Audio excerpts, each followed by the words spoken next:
함께 기도하시겠습니다. 거룩하신 하나님 아버지, 저희를 구원해 주시고 또 주님의 거룩한 몸된 교회에서 생활할 수 있도록 인도해 주시는 것 진심으로 아버지 하나님께 감사 찬양을 드립니다.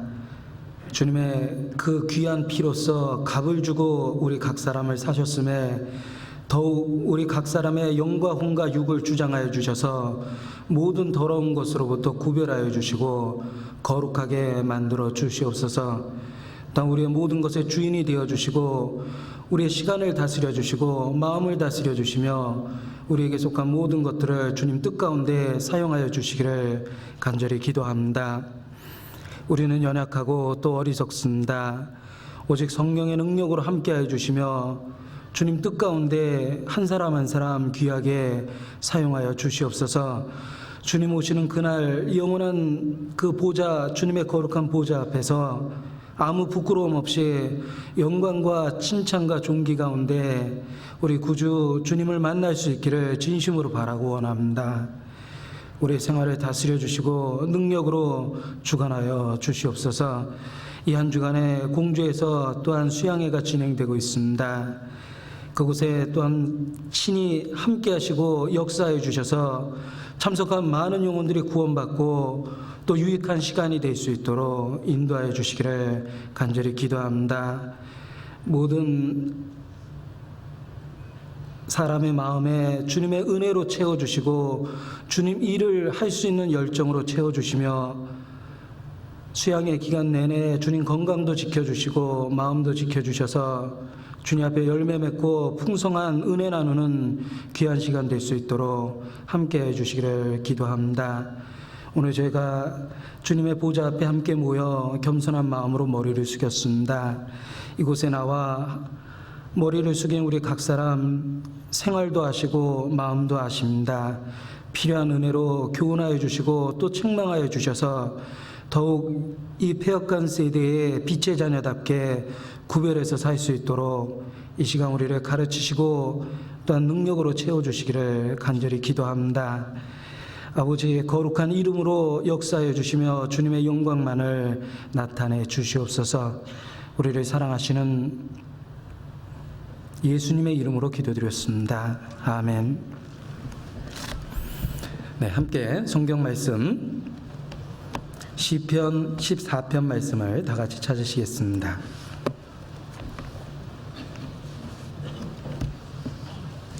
성경 810페이지입니다. 시편 14편 말씀.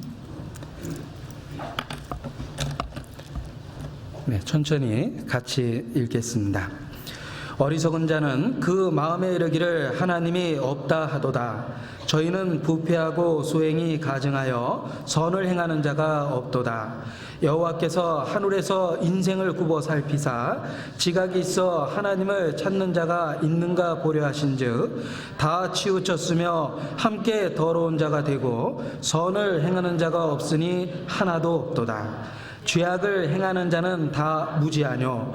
저희가 떡 먹듯이 내 백성을 먹으면서 여호와를 부르지 아니하는도다. 저희가 거기서 두려워하고 두려워하였으니 하나님이 의인의 세대에 계심이로다. 너희가 가난한 자의 경영을 부끄럽게 하나 오직 여호와는 그 피난처가 되시도다. 이스라엘의 구원이 시온에서 나오기를 원하도다.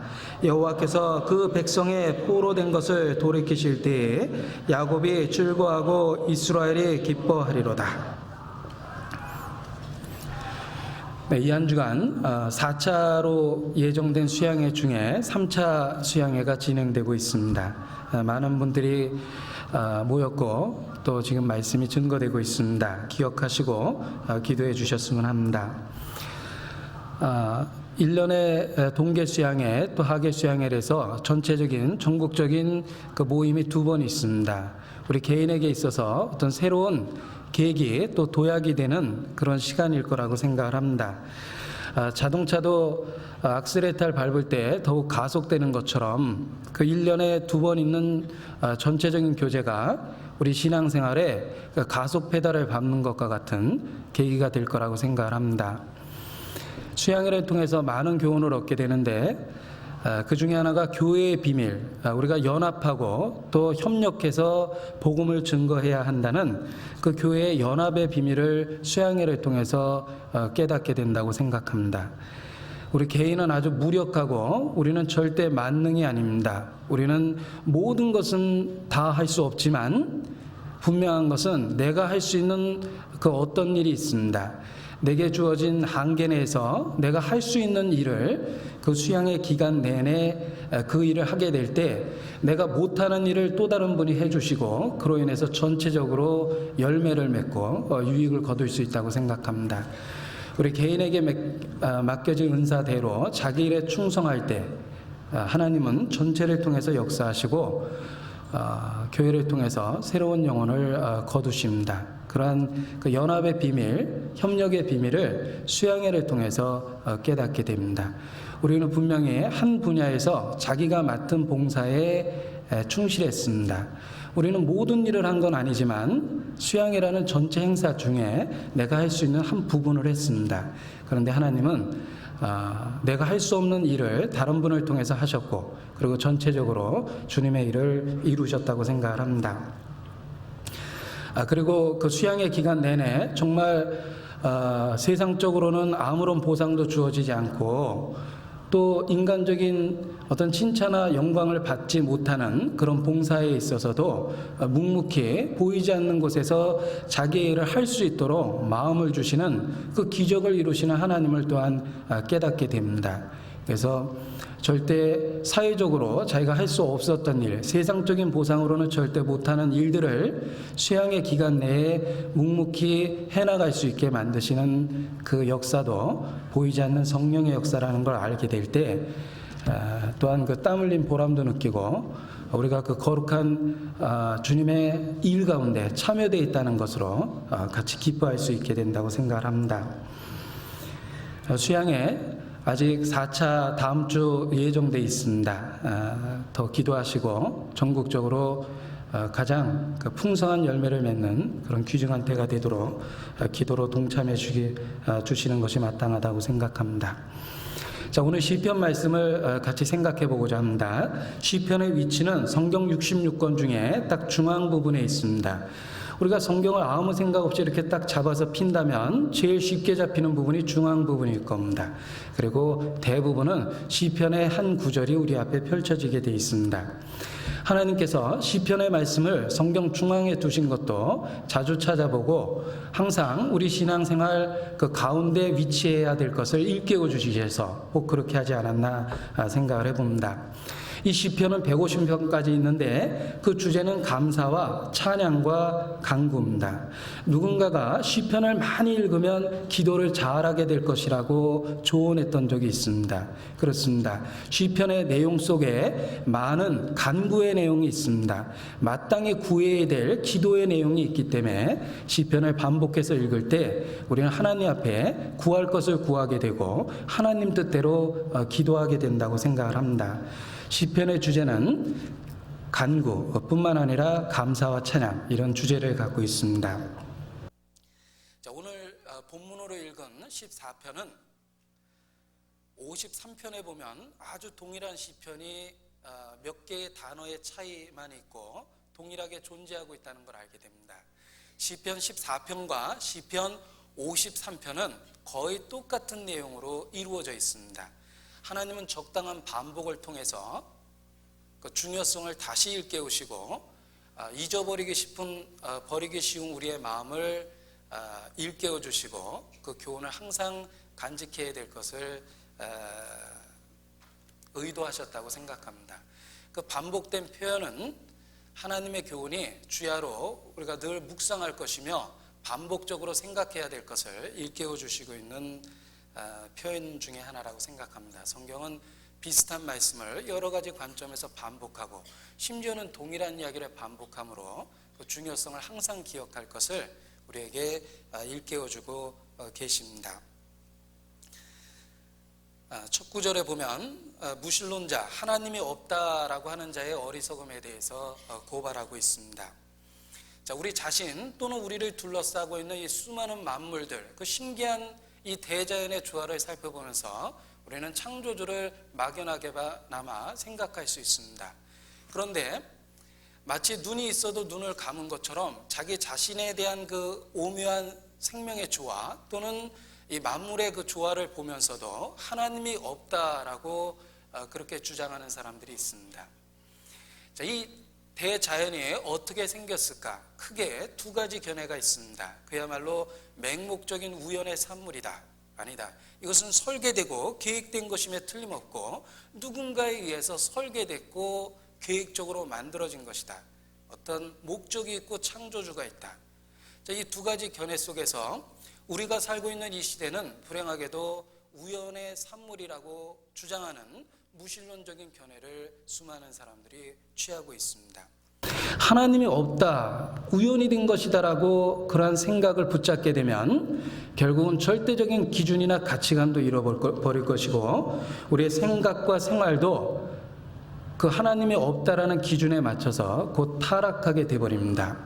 신문지상을 장식하는 수많은 범죄의 끔찍한 이야기들이 바로 무신론의 결과라고 이야기할 수 있습니다. 우리는 어떤 의미에서 우리가 택한 사상에 대한 보응을 그대로 받고 있다. 그렇게 표현할 수 있습니다. 하나님이 없다고 그들은 선택했고 그들은 주장하고 가르쳤습니다.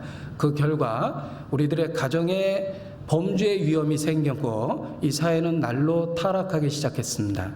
하나님을 부인한 결과가 바로 생활과 생각 속에 수많은 타락을 가져왔습니다.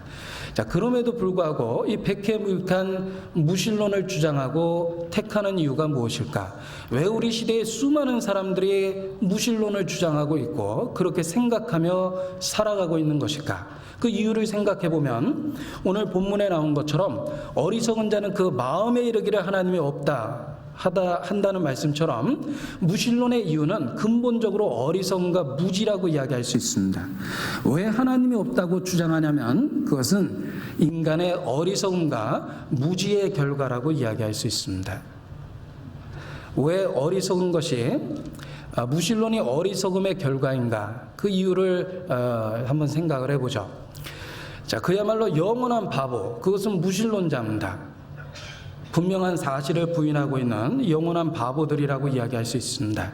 이 세상에서 가장 큰 어리석음은 무신론적인 생각이라고 이야기 드릴 수 있습니다. 자, 인간은 하나님의 형상으로 지음을 받았습니다. 대단한 영광이요 대단한 위치에 지음을 받았습니다. 인간은 하나님의 형상입니다. 그럼에도 불구하고 인간 스스로 하나님이 없다고 주장하고 자기의 가치를 땅에 떨어뜨리고 있습니다. 짐승의 가치로 하락시켰고 인간을 물질적인 의미로서 축소시켜버렸습니다. 타락시켜버렸습니다. 가장 존귀한 위치에 지음을 받은 인간이 스스로 생각의 선택에 의해서 자기를 짐승의 수준으로 생각하거나 아니면 단백질의 합성체와 같은 물질이라고 주장하는 그런 어리석음을 범하고 있습니다. 자, 어리석은 사람이 1억 원짜리 수표를 1,000원짜리처럼 쓰고 다닌다면 그 참으로 바보요 어리석은 겁니다. 1억 원이라는 큰 가치를 모르고 1,000원짜리처럼 푼돈처럼 취급해서 쓰고 다닌다면 그는 아주 어리석은 사람이죠. 뿐만 아니라 영적으로 하나님의 형상으로 지음을 받은 그 놀라운 인간의 위치를 스스로 짐승처럼 생각하고 어떤 물질의 합성체처럼 생각해버린다면 그는 더더욱 어리석은 사람이라고 이야기할 수 있습니다. 자, 누군가가 이야기합니다. 왜 굳이 하나님을 믿어야 되느냐? 산에서 뛰어노는, 들에서 뛰어노는 노루와 토끼들을 봐라. 그들은 하나님 믿지 않지만 잘 살고 있지 않느냐? 근데 왜 우리가 하나님을 굳이 믿어야 되는가? 그렇게 주장하는 사람이 있습니다. 얼핏 들으면 그럴듯해 보이지만 그 내용을 분석해보면 인간을 노루나 토끼처럼 생각한 겁니다. 종기에 처하나 깨닫지 못하는 자는 멸망하는 짐승 같다라는 성경의 표현처럼 종기에 처한 자기의 위치를 스스로 저버리고 자기 수준을 노루나 토끼 수준으로 낮춰버렸습니다. 스스로 선택한 타락입니다. 어리석은 것입니다. 하나님의 형상을 동물의 형상으로, 아니 물질의 단순한 집합체인 것처럼 그렇게 타락된 견해를 취한 어리석은 거라고 이야기할 수 있습니다. 오늘 본문은 14편입니다. 로마서 1장을 찾겠습니다. 로마서 1장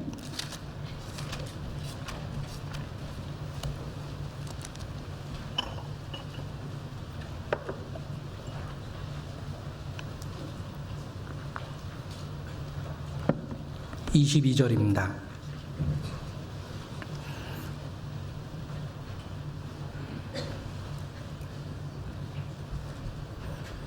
로마서 1장 22절, 23절까지를 같이 읽죠. 스스로 지혜 있다 하나 우준하게 되어 썩어지지 아니하는 하나님의 영광을 썩어질 사람과 금수와 버러지의 형상의 우상으로 바꾸었느니라. 스스로 지혜 있다 하나, 인간적인 지식, 과학적인 논리, 여러 가지 용어로서 기껏 설명한 게 인간의 짐승 수준이라고 가르치고 있습니다. 대표적인 게 진화론이라고 이야기할 수 있는데, 지금 읽은 본문 속에서 관심 있게 보면 하나님의 영광을 썩어질 사람과 금수와 버러지 형상의 우상으로 바꾸었다. 자, 하나님의 영광이 점점 하락돼가는 과정을 한번 보십시오. 처음에는 썩어질 사람으로 생각하고 그냥 육체뿐이라고 생각했죠. 더욱더 타락하니까 금수와 결국은 육체뿐인 사람에서 짐승 수준으로 또 내려왔습니다. 그리고 더더욱 내려오기 시작했습니다. 버러지 형상의 우상으로 바꾸었느니라. 그야말로 하나님의 영광으로 가장 높게 귀하게 지음을 받았고 천사들도 살펴보기 원하는 인간의 지혜를, 인간의 위치를 스스로 저버리고 썩어질 사람, 육체뿐이라고 생각했습니다. 그리고 금수와 더 내려왔죠. 짐승 수준이라고 생각했습니다. 그리고 더 마침내 밑바닥까지 내려왔습니다. 버러지의 형상, 자기 스스로 자기를 그렇게 비하시키고 있습니다. 어리석은 것 아닙니까? 그렇기 때문에 무신론은 가장 큰 어리석음이라고 이야기할 수 있습니다. 그들은 일시적인 것과 영원한 것의 가치를 구별하지 못합니다. 이 세상적인 것과 하나님이 약속한 썩지 않고 쇠하지 않고 없어지지 않는 영원한 세계와의 가치를 구별하지 못합니다. 돌멩이와 다이아몬드를 구별하지 못하고 선택의 기회가 있을 때 돌멩이를 취하는 것과 같은 어리석음을 범하고 있습니다. 그들은 가치를 알아보지 못할 만큼, 인간의 놀라운 영광스러운 그 가치를 알아보지 못할 만큼 어리석은 자입니다. 그리고 또한 악군과 적군을 구별하지도 못하는 어리석음을 갖고 있습니다. 무엇이 우리에게 유익된 것이며 무엇이 우리를 해치는 것이지 도무지 구별하지 못하고 있습니다. 엄마의 음성과 도둑의 음성을 구별하지 못하는 어린아이와 같습니다.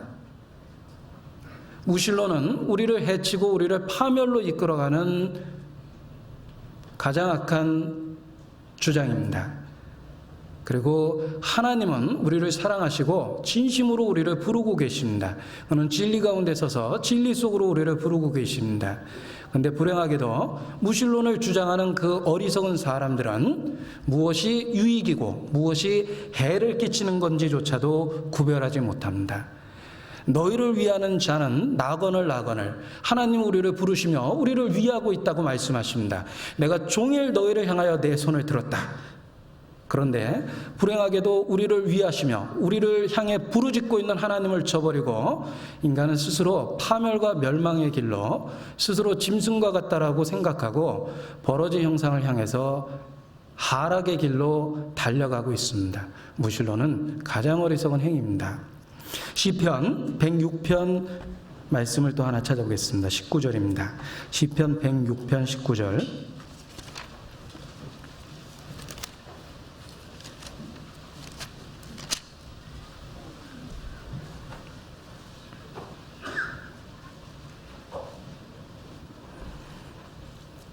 같이 읽어보죠. 19절 20절을 읽겠습니다. 저희가 호렙에서 송아지를 만들고 부어 만든 우상을 숭배하여 자기 영광을 풀먹는 소의 형상으로 바꾸었도다. 그 옛날 이스라엘이 타락했을 때 하나님의 형상을 서로 빚어서 그 송아지 우상을 하나님이라고 부르면서 섬겼습니다. 얼핏 보면 하나님을 모욕한 것처럼 보입니다. 하나님을 모욕했죠. 그러나 하나님을 모욕하는 그 순간에 그들은 자기 영광을 또한 스스로 욕보였습니다. 자기의 영광도 저버린 겁니다.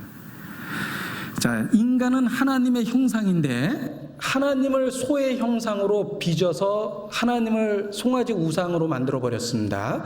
결국은 인간의 형상도 그 소와 같은 모습이라고 스스로 타락해 버린 겁니다. 하나님을 모욕하고 하나님을 끌어내리는 그 타락된 모습 속에 실제로는 자기 파멸이 들어있습니다. 하나님을 끌어내리는 것이 아니라 결국은 자기 영광을 끌어내리는 겁니다.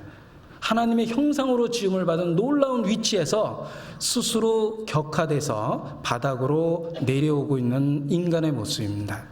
자기 영광을 풀먹는 자의 소의 형상으로 바꾸었느니라. 그들이 하나님을 금송아지라고 생각했을 때 결국은 자기들의 모습도 금송아지와 비슷하다라는, 자기 영광을 바닥에 떨어뜨리는 그런 행동이었다고 얘기할 수 있습니다. 자, 이 무신론자는 얼마나 어리석은지 또한 형벌에 대한 두려움조차도 없습니다. 무서워할 것을 무서워하는 것은 비겁함이 아닙니다. 겁이 아니죠. 그건 지혜입니다. 쥐레밭을 두려워하고 피해가는 건 지혜라고 얘기할 수 있습니다. 쥐레밭을 아무것도 아닌 것처럼 달려가면 그건 어리석은 것이고 스스로 멸망의 길을 취하는 것입니다. 무서워할 것을 무서워하는 것은 지혜입니다.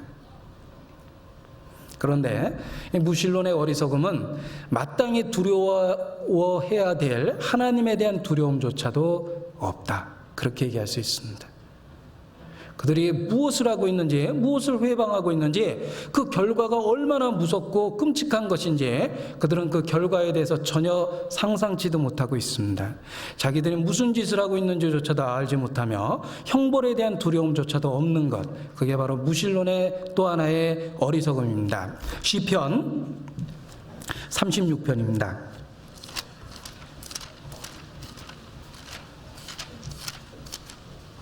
1절,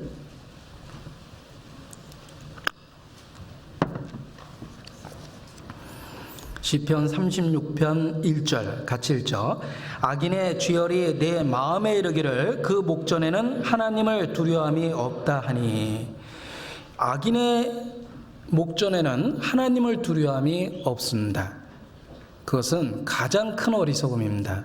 천사들도 하나님을 두려워하고 하다못해 귀신들도 믿고 떠느니라 그랬습니다. 그런데 귀신만도 못한 어리석음을 범하고 있습니다. 하나님에 대한 두려움도 없죠. 성경은 경고합니다. 멸망하는 짐승 같고 이성 없는 짐승 같은 모습이라고 경고하고 있습니다. 유다서, 신약성경 뒷부분입니다. 유다서를 찾아보죠. 유다서 1장 10절, 397페이지입니다.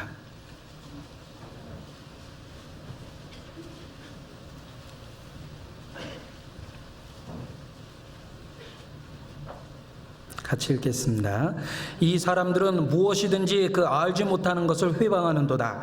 또 저희는 이성 없는 짐승같이 본능으로 하는 그것으로 멸망하느니라. 이성 없는 짐승 같다 그랬죠? 본능으로 하는 그것으로 멸망한다. 인간의 어리석은 본능을 따라 스스로 멸망의 길을 택하고 있습니다. 무신론의 사상이 그와 같습니다. 베드로 후서 2장, 비슷한 말씀입니다. 베드로 후서 2장 10절부터 제가 한번 읽어보겠습니다. 육체를 따라 더러운 정욕 가운데서 행하며 주관하는 일을 멸시하는 자들에게 특별히 형벌하실 줄 아시느니라. 자, 여기 형벌하실 줄 안다라는 말에 특별히라는 말이 써 있습니다. 아주 분명하고 그리고 더 큰 심판이 있을 거라는 걸 경고하셨습니다. 이들은 담대하고 고집하여 떨지 않고 영광 있는 자를 회방하거니와 더 큰 힘과 능력을 가진 천사들이라도 주 앞에서 저희를 거스려 회방하는 송사를 하지 아니하느니라. 그러나 이 사람들은 본래 잡혀 죽기 위하여 난 이성 없는 짐승 같아서 그 알지 못하는 것을 회방하고 저희 멸망 가운데서 멸망을 당하며 불의의 값으로 불의를 당하며 낮의 연락을 기쁘게 여기는 자들이니 점과 흠이라. 자, 이성 없는 짐승 같아 알지 못하는 것을 회방하고 본래 잡혀 죽기 위하여 난 것과 같다라 했죠? 두려워하지도 않습니다. 그들은 고집하여 떨지 않습니다. 이 무신론의 어리석음은 가장 극에 다다라 형벌에 대한 두려움조차도 느끼지 못하는 그런 가장 타락의 밑바닥에 서 있는 모습입니다. 그들의 목전에 하나님을 두려움이 없느니라. 무실론은 자기의 가치를 스스로 하락시키는 어리석음이요, 그리고 분명한 진리, 그 본질을 거스리는 어리석음이기도 합니다. 또한 형벌에 대한 두려움을 알지도 못하는, 느끼지도 못하는 그런 어리석음이라고 이야기할 수 있습니다. 하나님이 없다 그렇게 생각하고, 하나님이 없다라고 생각하고 살아가면 정말 잠시 후에 하나님이 없는 곳에 갑니다. 그게 지옥입니다. 하나님이 다시는 그 사람에게 관심을 갖지 않습니다. 다시는 그 사람을 기억하지 않습니다. 하나님은 그 사람을 영원히 잊어버립니다. 바깥 어두운 것에 내어 쫓기고, 하나님은 다시는 그 사람을 기억하지도 않고 다시는 긍휼과 은혜를 베풀지 않습니다. 하나님이 없다고 생각하고 하나님이 없다라고 생활한다면 정말 하나님 없는 곳에 갑니다. 피조물인 인간이 하나님을 잃어버리는 그 순간 인간은 망하는 겁니다. 그 자체가 인간에게 가장 큰 고통이 될 겁니다. 다시는 소망이 없습니다. 무실론의 결과는 파멸입니다. 멸망입니다. 성경 분명하게 경고하고 있습니다. 데살로니가 후서에 보면 우리 주 예수께서 저의 능력의 천사들과 함께 불꽃 중에 하늘로부터 나타나실 때에 하나님을 모르는 자들과 우리 주 예수의 복음에 복종치 않는 자들에게 형벌하실 줄 아시느니라. 우리 주 예수 그리스도께서 오실 때 형벌받는 첫 번째 언급한 사람이 하나님을 모르는 사람들입니다. 무실론에는 형벌이 있습니다. 근데 정말 불쌍하고 답답한 건 그 형벌에 대한 공포조차, 두려움조차도 느끼지 못하는 그 어리석음의 극치를 보니까 무실론을 볼 때마다 더욱더 답답해 보입니다. 그야말로 하룻강아지, 법무서운 줄 모르고 두려움조차도 모를 정도의 어리석음 깊이 타락되어 있는 모습입니다. 자, 어떤 사람 반문합니다. 사람이 꼭 믿어야 되는가? 꼭 믿어야 되는가? 그렇습니다. 꼭 믿어야 된다고 이야기할 수 있습니다. 그럼 피조물의 당연한 위치입니다. 자, 누군가가 밥을 꼭 먹어야 되냐? 안 먹을 수도 있겠죠. 그러나 안 먹는다는 건 죽는 겁니다. 죽지 않기 위해서 밥은 꼭 먹어야 됩니다.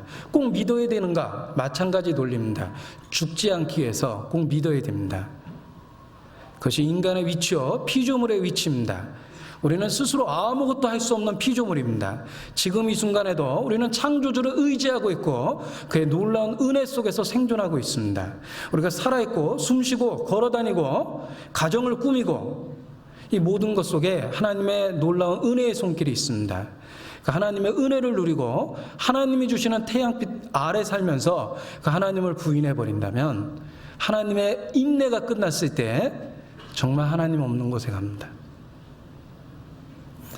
이 무실론은 자기 멸망에 대한 지식이 없을 정도로 그 멸망, 심판에 대한 두려움을 느끼지 못할 정도로 가장 어리석은 상태라고 이야기할 수 있습니다. 그래서 시편 14편 1편에 1절에 어리석은 자는 그 마음에 이르기를 하나님이 없다도다. 왜 하나님이 없다고 생각하는가? 그 인간의 어리석음이 그 원인입니다. 그리고 그렇게 계속 생각하면 하나님도 그냥 내버려 두십니다. 그 내버려 두심으로 전혀 깨닫지 못하고 어느 날 죄 가운데 죽을 겁니다. 그리고 정말 하나님 없는 곳에서 불과 유황으로 타는 못에서 고난을 받게 될 겁니다. 잠언 16장입니다.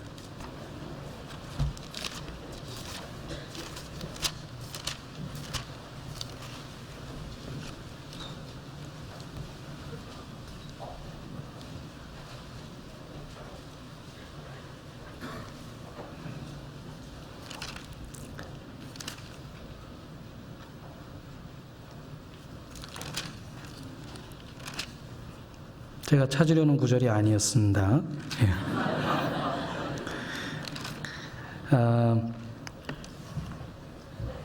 어리석은 자는 그 어리석음이 징계가 된다. 그런 말씀이 있습니다. 어디 있는지 악착같이 찾아보겠습니다. 어리석은 자는 그 어리석은 것이 징계가 된다.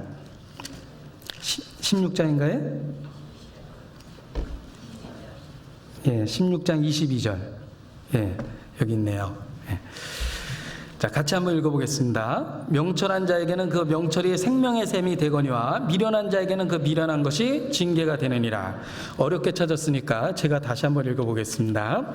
명철한 자에게는 그 명철이 생명의 셈이 되거니와 미련한 자에게는 그 미련한 것이 징계가 되느니라. 자, 미련한 자에게는 그 미련한 것이 징계가 됩니다. 스스로 무신론적인 생각을 취했습니다. 결국은 그 생각의 결과, 행위의 열매를 먹으리라 라는 말씀처럼 그 미련한 것이 그에게 징계가 될 것이며 그것이 바로 영원한 멸망입니다. 왜 이 세상에 무신론자가 많은가? 어리석음의 결과입니다. 자, 그런데 이 어리석음과 무지의 결과라고 이야기할 수 있는데 이 무지가 더더욱 문제가 되는 것은 고의적이기 때문에 그렇습니다. 왜 하나님을 모르냐면 고의적인 무지입니다. 찾아본 적이 없고 하나님에 대해서 생각도 안 해봤으며 하나님에 대한 관심이 없습니다. 알아보려고 하는 의도조차도 없었습니다. 우리는 이 세상적인 것에 많은 시간을 투자합니다. 그런데 하나님을 찾는 일, 진리를 찾는 일, 그 근본적인 문제를 해결하는 데 있어서 우리는 무관심했고, 그리고 하나님을 알기 위해서 세상 인간적인 그 시간이나 마음의 투자를 하지 않았습니다. 왜 하나님을 모르게 되었는가? 그것이 바로 고의적인 무지라고 얘기할 수 있습니다. 그건 아주 고의적이고 의도적인 겁니다. 스스로 알기를 원치 않았습니다. 그래서 죄가 더 큰 겁니다. 자, 우발적인 범죄는 정상을 참작받습니다. 그러나 의도적인 계획된 범죄는 더 큰 벌을 받게 되어 있습니다. 하나님에 대한 무지는 우발적인 게 아닙니다. 하나님에 대한 무지는 고의적이고 의도된 겁니다. 찾아본 적이 없기 때문에 그렇습니다. 시편입니다.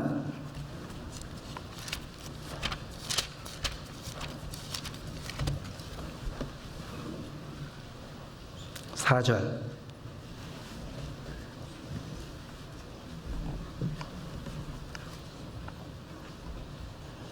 같이 읽죠. 악인은 그 교만한 얼굴로 말하기를 여호와께서 이를 감찰치 아니하신다 하며 그 모든 사상에 하나님이 없다 하나이다. 자, 4절 말씀 중에 이자가 써 있죠. 그 얼굴로라는 말부터 이자가 써 있는데 그 나나주에 보면 그 본문이 이렇게도 해석될 수 있다라는 의미에서 다른 의미를 적어놨습니다. 다른 번역본, 예를 들면 NIV나 킹제임스 버전 같은 다른 영어 번역본에 보면 그 나나주에 있는 식으로 번역이 돼 있어요. 제가 나나주에 있는 상태로 다시 한번 읽어보면 악인은 그 교만한 용모로 찾지 아니하며 하나님을 찾지 아니하며 그 모든 사상에 하나님이 없다 하나이다. 악인의 특징이 하나님을 찾지 않는다라는 데 있습니다. 그리고 그 모든 사상에 이르기를 하나님이 없다 이렇게 주장합니다. 그런데 왜 그들이 하나님이 없다고 생각했냐면 그 앞부분에 이유가 나오죠. 그들이 하나님을 찾아본 적이 없습니다. 찾아보지 않았기 때문에 하나님이 없다라고 생각하게 된 겁니다. 로마서 1장에 보면 비슷한 표현이 있습니다. 로마서 1장 28절.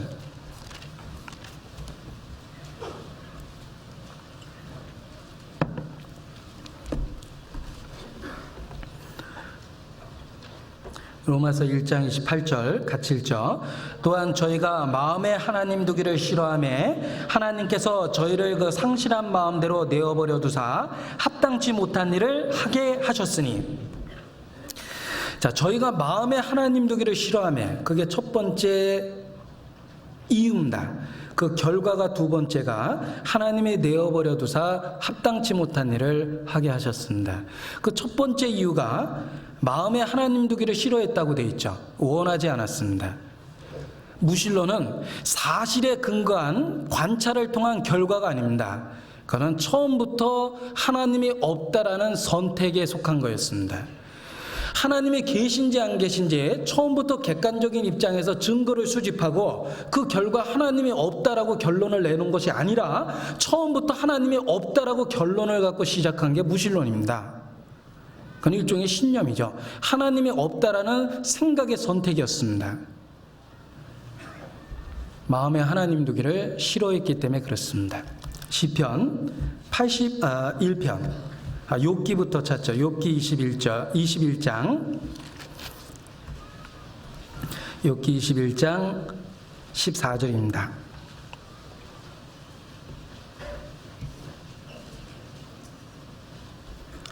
욥기 21장 14절 제가 읽습니다. 그러할지라도 그들은 하나님께 말하기를 우리를 떠나소서. 요 악인들이 하는 얘기죠. 우리를 떠나소서. 우리가 주의 도리 알기를 즐겨하지 아니하나이다. 하나님 우리를 떠나소서. 우리가 당신을 아는 것을 즐거워하지 아니하나이다. 이는 범패로운 것이니이다. 왜 나를 귀찮게 합니까? 내가 이제까지 하나님 없이도 잘 먹고 잘 살았는데 왜 내가 당신을 알아야 되고 왜 당신을 믿어야 됩니까? 왜 나를 귀찮게 하십니까? 나는 당신을 알기를 즐거워하지 아니하니 우리를 떠나소서. 그런 주장입니다. 15절 전능자가 누구기에 우리가 섬기며 우리가 그에게 기도한들 무슨 이익을 얻으랴 하는구나. 그들의 복록이 그들의 손으로 말미암은 것이 아니니라. 악인의 계획은 나와 판이 아니라. 악인은 고의적인 무지입니다. 왜 무신론을 취하고 있냐면 알기를 원하지 않았고 즐거워하지 않았고 우리를 떠나소서 마음속으로 부르짖고 하나님에 대해서 철저하게 마음의 문을 닫았기 때문에 그렇습니다. 무신론이 큰 죄가 되는 것은 고의적이기 때문에 그렇습니다. 의도적이기 때문에 그렇습니다. 그들은 스스로 눈을 감고 귀를 막고 분명한 진리를 거절하고 있습니다. 집마다 지은이가 있으니 만물을 지으신 이는 하나님이시니라. 태초에 하나님이 천지를 창조하시니라. 그 분명한 진리에 대해서 그들은 눈을 감았습니다. 그들은 진리를 외면하고 있습니다. 원치 않습니다. 즐거워하지 않습니다. 우리를 떠나소서. 그래서 그들의 죄가 더욱 악하다 이렇게 얘기할 수 있습니다. 고의적이기 때문에 그렇습니다. 시편 81편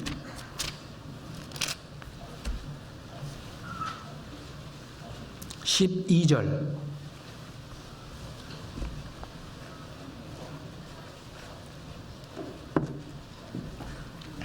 시편 81편 12절을 같이 읽죠. 그러므로 내가 그 마음에 강팍한 대로 버려두어 그 임의대로 행케하였도다. 자, 11절부터 읽어보면 내 백성이 내 소리를 듣지 아니하며 이스라엘이 나를 원치 아니하였도다. 하나님의 말씀을 듣지 않죠? 왜? 양심에 찔리죠. 생활을 바꿔야 되죠? 그들은 생활을 바꾸기를 원치 않습니다. 그냥 마음의 소욕대로 눈이 보이는 대로 자기 마음대로 살아가기를 원합니다. 하나님의 말씀을 듣지 않죠. 그리고 하나님 뜻을 원하지도 않습니다. 그러므로 내가 그 마음에 강팍한 대로 버려두어 그 임의대로 행케하였도다. 그래서 그냥 무지 상태에 내버려 둔 겁니다. 그 어리석은 상태에 그냥 내버려 두었습니다.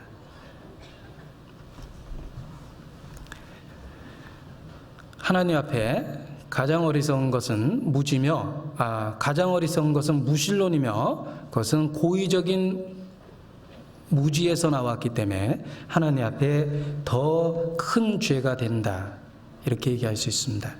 너희의 처소는 괴울 가운데 있도다. 이 괴울이라는 게 범죄 상태를 나타냅니다. 너희 처소는 괴울 가운데 있도다. 그 괴울로 인하여 너희가 나를 알기를 싫어하느니라. 인간은 죄를 짓고 있고 그 죄에 대한 애착, 그 본성의 죄를 사랑하기 때문에 자기의 삶의 변화가 오기를 싫어합니다. 그래서 고의적으로 하나님에 대한 지식을 배척하고 논박합니다. 의도적입니다. 고의적입니다. 그래서 그 죄가 아주 크다라고 이야기할 수 있습니다. 자, 하나님이 없다. 자, 그러한 주장은 참으로 어리석은 그 근거 없는 사실로부터 나왔다는 걸 알 수 있습니다. 예를 들면 자, 있다 없다라는 두 가지 견해 속에서 없다라는 주장은 하기가 정말 어려운 것이라는 걸 생각해 볼 수 있는데 예를 들면 자, 한국에 호랑이가 있냐 없냐 있다라는 증거를 찾기는 아주 쉽습니다. 왜? 한 번이라도 보고 한 마리라도 봤거나 발자국이라도 목격했다면 틀림없이 있는 겁니다. 있다라는 증거를 찾기는 아주 쉽죠. 한 번이라도 찾아내면 틀림없이 있으니까. 그러나 호랑이가 없다라는 결론을 내기 위해서는 있다라는 것만큼 쉬운 게 아니에요. 대한민국에 호랑이가 없다. 그걸 정말 확실히 얘기하려면 대한민국 구석구석 안 찾아본 데가 없이 다 찾아봐야 됩니다. 그리고 한 사람도 본 적이 없어야 되고 한 번의 흔적도 없어야 돼요. 없다라는 주장을 하는 건 더 어려운 겁니다. 하물며 하나님에 대한 주장도 마찬가지죠. 하나님이 있다라는 주장은 의외로 아주 쉽습니다. 증거를 하나라도 찾으면 그건 틀림없이 존재하시는 겁니다. 근데 우리는 수없이 많은 증거를 찾아낼 수 있습니다. 하나님의 말씀을 통해, 이 대자연을 통해, 우리의 양심을 통해, 또 하나님이 이끄신 역사를 통해 얼마든지 그 증거를 찾아낼 수 있습니다. 그런데 하나님이 없다라는 이야기를 한다면 정말 없다라는 이야기가 가능하게 하기 위해서 모든 것을 모든 분야에서 다 찾아봐야 됩니다. 한 번도 본 적이 없고 한 번도 입증돼 본 적이 없다라는 걸 증명해야 되는데 불행하게도 그렇게 하는 건 아주 어렵다는 거예요. 근데 많은 사람들이 서슴없이 하나님이 없다라고 생각합니다. 그야말로 바깥에 무슨 소리 나니까 어린아이한테 야 누구 왔나 나가봐라 그랬더니 애가 대문 한번 현관문 딱 열더니 고개만 한두 번 왔다 갔다 했어요. 아무것도 안 보이거든요. 문 딱 걸어 잠그고 가서 아빠 아무도 없어요. 대문 바깥에 누군가 와서 아까부터 기다리고 있는데 현관문만 열고 고개 한두 번 젓고서 없다라고 그러면 되겠습니까? 나가서 잘 살펴봐. 잘 살펴보면 손님이 와서 기다리겠죠. 근데 이 어리석은 아이보다 더 어리석은 건 바로 부분적인 지식을 갖고 하나님이 없다라는 그 엄청난 결론을 내고 있기 때문에 무신론은 더더욱 어리석은 것이며 고의적이라고 얘기할 수 있습니다. 자, 어떤 무신론자에게 누군가가 질문을 했습니다. 당신은 이 세상에 수많은 지식을 다 알고 있습니까? 자, 이 무신론자가 그렇지는 않다라고 이야기합니다. 그럼 한 10% 정도는 알고 계십니까? 10%는요. 저는 이 세상의 모든 지식 중에 한 1% 정도 알고 있으면 많이 알고 있겠죠. 자, 이렇게 대답합니다. 그러니까 뭐라고 이야기했냐면, 그러면 당신이 1%도 모른다고 지금 대답했는데 당신이 알고 있는 1% 지식 속에 하나님이 없고 당신이 모르고 있는 99%의 지식 속에 하나님이 있다면 어떻게 하려고 하나님이 없다라고 그렇게 함부로 얘기하느냐고 이렇게 꾸짖었답니다. 아주 지혜로운 이야기라고 할 수 있습니다. 우리가 알면 얼마나 알고 우리가 경험이 있다면 얼마나 있겠습니까? 우리의 눈은 제한된 것을 보고 우리는 제한된 것을 듣습니다. 우리는 제한된 곳에 가봤고 우리는 제한된 사람을 만났습니다. 그런 짧은 경험 가지고 하나님이 없다. 정말 어리석은 결론이죠. 그것은 사실에 근거한 결론이 아닙니다. 그건 그냥 고의적인 무지입니다. 그 고의적인 무지이기 때문에 하나님 앞에 더욱 악한 겁니다. 어느 누구도 죽음 앞에서 자기가 무신론자였다라는 걸 자랑스럽게 생각했던 무신론자는 하나도 없습니다. 반면에 어느 누구도 죽음 앞에서 자기의 신앙을 후회했던 그리스도인도 한 사람도 없습니다. 새는 죽을 때 울음이 슬프고 사람은 죽을 때 말이 정직하다고 이야기합니다. 정말 오늘 죽음의 날 앞에 우리 개인의 죽음의 날이라고 한번 생각해 보십시오. 어느 누가 하나님 없다라고 얘기할 수 있습니까? 어느 누가 자기의 신앙을 후회하겠습니까? 무엇이 참된 선택인지 우리 마음을 다시 한번 일깨워야 되겠다고 생각합니다. 자, 불신자 남편이 있었습니다. 아내는 독실한 크리스찬입니다. 어린 딸아이한테 남편은 늘 하나님이 없다라고 무신론적인 사상을 주입시켰습니다. 반면에 어머니인 크리스찬 아내는 그 딸아이에게 하나님의 창조와 하나님의 살아계신가 예수 그리스도께서 우리의 구주가 되셨음을 날마다 증거했습니다. 어린 딸아이가 병들었습니다. 죽어가고 있습니다. 그 큰 슬픔을 느끼는 아빠 엄마가 그 딸아이의 죽음을 지켜봅니다. 그 죽음을 넘어가고 있는 딸아이가 아버지에게 질문을 했어요. 무신론자 아버지에게. 아버지, 내가 이제 죽을 텐데 아버지가 내게 늘 말씀하시고 가르쳐 주신 것을 믿을까요? 엄마가 내게 가르쳐 주시고 얘기한 걸 믿을까요? 하고 물어보더래요. 그 무신론자 고민에 빠졌습니다. 근데 그 죽어가는 딸아이를 바라보고 그 큰 슬픔 중에 자기의 진심이 나왔어요. 내 어머니가 내게 얘기해 준 걸 믿으라고 얘기를 했습니다. 그는 사랑을 갖고 있는 아버지의 마음에서 나온 것이며, 그리고 딸의 죽음 앞에서 자기 양심 속에 있는 진심이 나온 겁니다. 누가 하나님을 부인합니까? 자, 어머니가 하나님을 찾기 위해서 교회 다녔습니다. 그런데 아들이 반대했습니다. 얼마나 반대했든지 어머니가 결국은 아들의 의견을 따랐어요. 신앙을 포기했습니다. 오랜 세월이 흘렀습니다. 어머니 임종하게 됐습니다. 죽어가는 어머니에게 아들이 안타깝게 그 옆에 서 있습니다. 그리고 임종하는 어머니의 손을 붙들고 어머니 마음을 굳게 붙잡으세요 라고 울부짖었습니다. 다 죽어가는 어머니가 그 불신자 아들을 쳐다보면서 내가 붙잡고 있던 것을 네가 다 뺏어버렸는데 무엇을 붙잡으라는 거냐 그러면서 돌아가시더래요. 정말 이 세상의 가장 큰 불효자식은 믿어보려고 하는 부모의 신앙을 반대하는 사람, 알지 못해서 하는 짓이지만 정말 하나님 앞에 가장 큰 불효를 행하고 있는 거라고 얘기할 수 있습니다. 데이빗 휴움, 유명한 무신론자입니다. 그의 어머니가 임종할 때 그의 아들에게 한 이야기입니다. 그는 아들을 늘 자랑스럽게 생각했고 아들이 쓴 책을 얼마나 탐독했는지 모릅니다. 무신론자인 아들이 쓴 책을 가장 많이 읽은 것은 그의 어머니였죠. 어머니도 덩달아 무신론자가 됐습니다. 그 어머니가 죽으면서 아들에게 아들아, 네가 쓴 책들은 죽을 때 보니까 하나도 도움이 되지 않는구나. 다음부터는 죽을 때 도움이 되는 책을 좀 써봐라. 그러고 죽었대요. 그 데이빗 휴움이라는 무신론자, 그 어머니의 임종을 그렇게 지켜봤습니다. 그 자신도 죽음 앞에서 쓴 글에 보면 이런 이야기를 했습니다. 제가 한번 인용을 해드리죠. 나는 나의 철학으로 말미암아 빠지게 되어진 고독으로 인하여 깜짝 놀라며 정신이 아찔해진다. 나의 속을 들여다보면 의심과 무식밖에 없다. 나는 지금 어디에 있는가? 내가 무엇이냐? 나는 무엇 때문에 났는가? 나는 어디로 돌아갈 것인가? 이런 문제들로 인하여 나는 아찔해진다. 내가 나 자신을 생각해보니 사방에 어둠으로 둘러싸인 비참한 상태에 있구나. 그게 무신론적인 생각의 결과라고 이야기할 수 있습니다. 아기는 그 행위의 결과를 먹게 된다고 이야기하셨는데 무신론은 그의 임종의 순간에 그를 가장 비참하게 만들 것이며 그리고 그 죽음 그리고 그 5분 뒤 영원한 후회 속으로 그를 떨어뜨려 버릴 겁니다. 어리석은 자는 그 마음에 이르기를 하나님이 없다도다. 하나님이 없다라고 주장하면 그 결과가 무엇입니까? 인간의 타락과 범죄입니다. 하나님을 부인했을 때 인간이 제일 먼저 하는 것은 범죄입니다. 우리 마음속에 도덕적인 통치자인 하나님을 부인하고 우리 양심을 붙잡고 주장하고 있는 하나님을 거절해버리면 인간은 너무나 쉽게 죄에 유혹됩니다. 하나님을 부인하고 인간이 가장 먼저 행할 수 있는 일은 범죄라는 거예요. 무신론의 결과는 인간의 타락이요 범죄입니다. 우리의 삶 속에서 하나님을 배척하고 하나님을 부인하면 할수록 인간은 점점 타락의 길을 걸어가게 됩니다.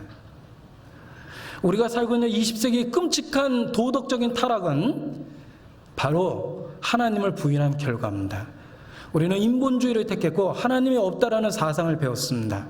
그 결과 수습하지도 못할 도덕적인 타락을 우리 시대에 만들어냈습니다. 무신론의 결과는 타락과 범죄입니다. 하나님을 부인하면 인간은 걷잡을 수 없을 정도로 급속도로 타락해져 버립니다. 사람이 죄를 짓지 않는 이유는 자존의식이라는 거예요. 자기를 사랑하고 자기를 존귀케 생각하면 범죄하지 않습니다. 스스로 자기 명예를 지키고 자기의 위치를 지키고 자기의 자존심을 지키고 자기 스스로를 지킬 수 있는 마음이 생깁니다. 그런데 하나님을 부인해버리면 인간의 자존의식이 파괴돼요. 자기를 짐승 같다고 생각하죠? 결국은 짐승이 할 수 있는 모든 일을 인간이 그대로 행하게 되어 있습니다. 하나님을 부인하면 결과는 다 타락과 범죄입니다. 시편 14편입니다. 2절.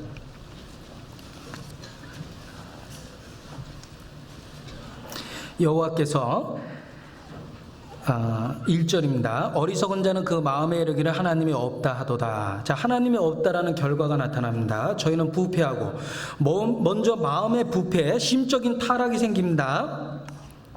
마음이 부패하고 그러니까 소행이 가증해지죠. 마음이 부패하니까 행동이 타락되는 겁니다. 소행이 가증하며 선을 행하는 자가 없도다. 선을 행할 수 있는 의지나 의욕이나 그런 마음이 없어져 버립니다. 타락의 과정이 보이지 않습니까? 인간의 마음이 타락하면 그 다음에 행위가 타락하고 그 다음에 남을 사랑하거나 다른 이에게 도움을 준다라는 선을 행하는 일이 없어집니다. 자, 우리 시대의 교육은 참으로 모순되어 있습니다. 학교에서 진화론을 가르치죠. 인간을 원숭이의 후손이라고 가르칩니다.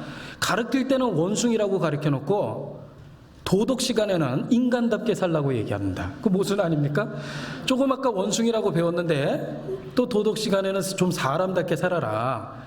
인간답게 살아야 되지 않겠냐. 그건 최고의 모순입니다. 첫 번째 계명을 부인하면 나머지 계명은 저절로 도미노처럼 다 쓰러지게 돼 있어요. 하나님에 대한 계명을 범합니까? 인간은 저절로 도덕적인 범죄를 쉽게 범하게 됩니다. 자를 잘못 만들면 그 자로 잰 모든 것들은 치수가 다 틀리게 돼 있습니다. 와이셔츠의 단추를 처음부터 잘못 꼬이면 모두 다 잘못된 위치에 들어갑니다. 시작이 잘못되면 끝은 더욱 걷잡을 수 없게 되죠. 하나님이 없다라고 근본적인 교육을 잘못하니까 이 세상이 이렇게 엉망이 됐습니다. 이 끔찍한 인간 역사를 보십시오. 그 전쟁, 그리고 끔찍한 범죄들, 도덕적인 타락들, 수많은 가정의 파괴들, 우리의 마음과 생각에 들어오는 수많은 죄의 유혹들, 그 모든 것은 하나님을 부인한 결과입니다. 시편 36편 1절, 아까 보았던 구절입니다. 반복은 우리 마음에 중요한 걸 더 일깨워준다 그랬죠? 시편 36편 1절입니다. 아무 생각 없이 들어오면 아까 찾았던 구절인데도 그것도 모르는 분이 계세요. 예. 자, 같이 한번 또 읽어보죠. 악인의 죄열이 내 마음에 이르기를 그 목전에는 하나님을 두려움이 없다 하니. 자, 하나님을 두려움이 없다. 악인은 하나님을 두려움이 없습니다. 이것은 무슨 죄든지 범할 수 있는 준비가 된 거예요. 배는 게 없는 상태죠, 지금.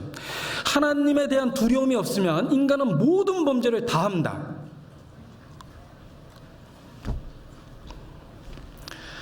그래서 이 세상 역사가 이렇게 끔찍하게 된 겁니다. 인간의 죄를 다스리는 심판자, 도덕적인 통치자, 성과학의 기준을 정한 절대적인 하나님을 부인해버리면, 그리고 그 하나님에 대한 두려움을 잃어버리면 그 다음부터 인간은 무슨 짓이든지 할 수 있습니다. 그래서 서슴없이 나는 무신론자입니다 라는 이야기를 들으면 가장 끔찍한 연쇄살인범을 만난 것처럼 등골이 오싹하지 않습니까? 그것은 무슨 짓이든지 할 수 있는 사람을 방금 만난 겁니다. 자, 그런데 이 무신론은 또한 전염성이 아주 큽니다. 그래서 14편에 보면 여호와께서 하늘에서 인생을 굽어 살피사 지각이 있어 하나님을 찾는 자가 있는가 보려 하신즉 3절에 보면 다 치우쳤으며 함께 더러운 자가 되고 선을 행하는 자가 없으니 하나도 없도다. 이 무신론의 전염성을 보십시오. 다 치우쳤고 함께 더러운 자가 됐습니다. 인간은 무신론이라는 전염병에 걸려서 모두 다 타락하게 됐습니다. 자, 복숭아를 박스로 샀는데 그 한 박스 안에 썩은 복숭아가 몇 개 들어있었습니다. 그냥 내버려 두니까 나중에 보니까 그 썩은 복숭아가 나머지 건강하고 괜찮은 복숭아까지 금방 다 부패케 만들어버렸습니다. 하나의 썩은 복숭아는 다른 복숭아에게 큰 영향을 줍니다. 무신론이 그렇습니다. 자기를 파멸시킬 뿐만 아니라 그의 견해를 취하는, 듣고 배우는 또 다른 사람을 파멸시킵니다. 이 무신론의 결과는 파멸이요, 무신론의 결과는 절대자 앞에 두려움을 만들어냅니다. 그래서 시편 14편 5절에 보면 14편 5절, 저희가 거기서 두려워하고 두려워하였으니, 두려워하고 두려워했다고 되어 있죠? 예. 무신론의 결과는 두려움입니다. 왜? 악인에게는 평강이 없느니라. 일평생을 어두운 데서 먹으며 마음에 번뇌와 병과 분노가 저에게 있다. 무신론은 항상 인간의 마음에 뭔가 떨쳐지지 않는 두려움을 줍니다. 이것이 정상이 아니라는 자각의식을 줍니다. 거기서 두려워한다. 심판이 있다는 양심의 외침이기도 합니다. 경고이기도 합니다.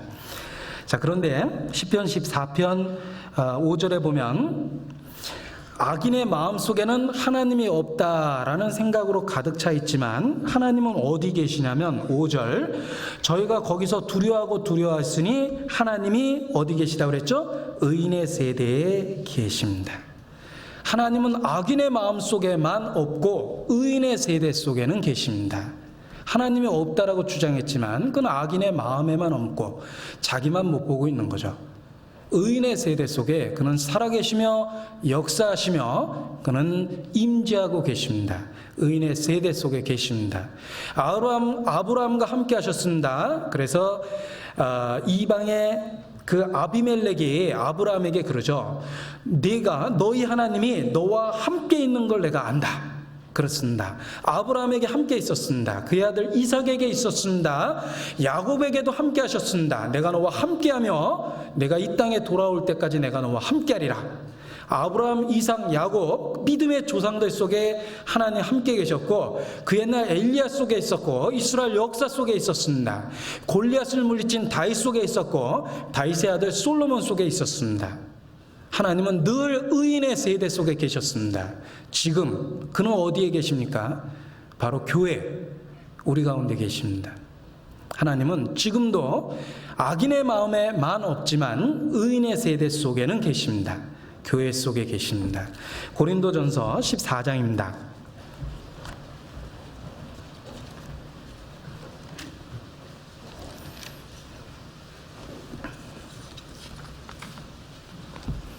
고린도전서 14장 25절입니다.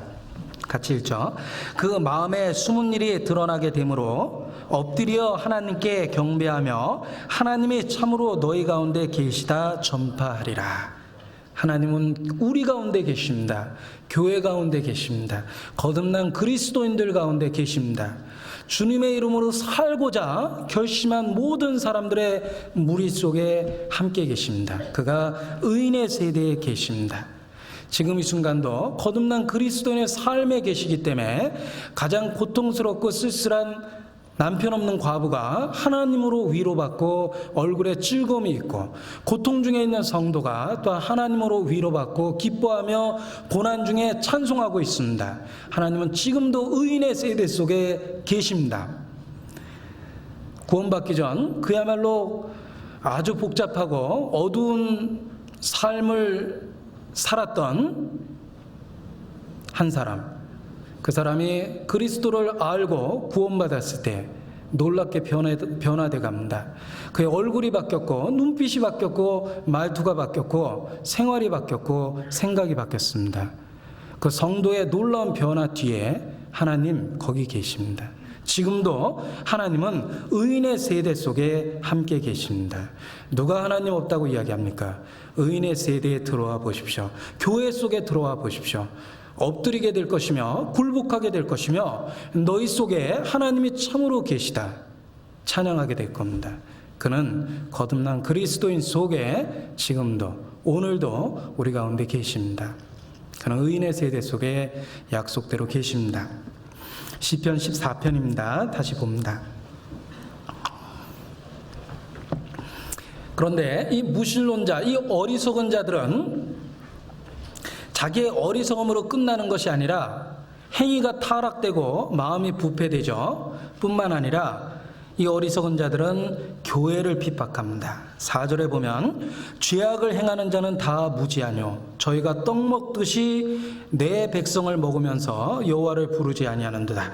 떡 먹듯이 일상적인 일이죠. 떡 먹을 때 음식은 기쁨을 줍니다. 일상적이고 그리고 그리스도를 핍박하는 데 큰 쾌감을 갖습니다. 이 세상의 악한 자들은 그리스도인들을 핍박하면서 기쁨을 갖고 쾌감을 갖고 그리고 떡 먹듯이 일상적으로 그리스도인을 핍박합니다. 그것은 빛은 어둠을 드러내기 때문에 그 어둠은 빛을 싫어합니다. 그와 같은 원리로 인해서 이 세상 무신론자들은 그리스도인들을 따돌리고 자기들과 함께 극한 방탕에 다름박질하지 않는 것을 이상히 여겨 핍박하게 된다고 이야기하십니다. 그리스도인의 올바른 삶의 기준은 타협된 사람을 부끄럽게 합니다. 그리스도인의 구별된 생활은 육체적인 방탕에 달려가고 있는 사람을 부끄럽게 합니다. 그래서 세상은 떡 먹듯이 그리스도인들을 핍박합니다. 그리고 또 이르시기를 6절에 보면 너희가 가난한 자의 경영을 부끄럽게 하나 그랬죠. 이 무신론자들은 가난한 자의 경영을 부끄럽게 합니다. 가난한 자, 심령이 가난한 자가 복이 있나니 의에 줄이고 목마른 자가 복이 있나니. 가난하다라는 건 절대적인 필요성을 갖고 있는 사람입니다. 필요성을 갖고 있는 사람, 가난한 사람이죠. 의에 줄이고 목마르고 하나님을 사모하는 그 가난한 자들의 생각과 경영을 부끄럽게 만들어버립니다. 세상은 그리스도인의 신앙을 비웃죠. 내가 든든한 인간적인 백이 있어서 어떤 일을 추진하면 사람들이 부러워합니다. 야, 저 사람 뒤에 배경이 든든하대. 내가 어떤 돈이라는 물질을 힘으로 그야말로 뒷돈을 써가면서 어떤 일을 추진하면 틀림없이 세상은 그 일이 잘 될 거라고 생각합니다. 야, 돈 많이 썼대. 그러죠. 그런데 내가 그 일을 기도로서 추진하고 있다면 세상은 비웃습니다. 그게 기도로 되냐? 그렇게 얘기하겠죠. 자, 가난한 자의 경영을 부끄럽게 한다는 말씀을 그런 식으로 예를 들을 수가 있어요. 이 세상은 권력이나 재력의 힘은 신뢰하지만 하나님을 의지하는 그리스도인을 무시합니다. 그래서 흔히 비꼬는 말로 기도만 하고 있냐? 뭐 이렇게 비꼬는 경우도 많이 봤습니다. 가난한 자의 경영을 부끄럽게 여기죠. 그러나 그는 의인의 피난처가 되십니다. 그는 가난한 자의 피난처가 되십니다. 그 부르짖음을 듣고 이 세상 어떤 세상적인 방법으로 한 사람보다도 하나님이 함께 하심으로 그 일을 더 계획대로 하나님은 이루어 주십니다. 시편 3편 2절입니다.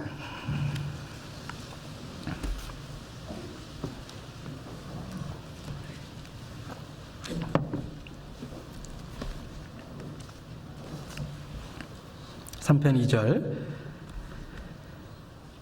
같이 읽죠. 많은 사람이 있어 나를 가리켜 말하기를 저는 하나님께 도움을 얻지 못한다 하나이다. 예. 가난한 자의 경영을 부끄럽게 한다는 것처럼 이 심령이 가난한 자가 하나님을 의지하고 살아가는 삶의 모습이 세상 사람에게는 때로는 비웃음이 되곤 합니다. 시편 42편도 보겠습니다. 42편 3절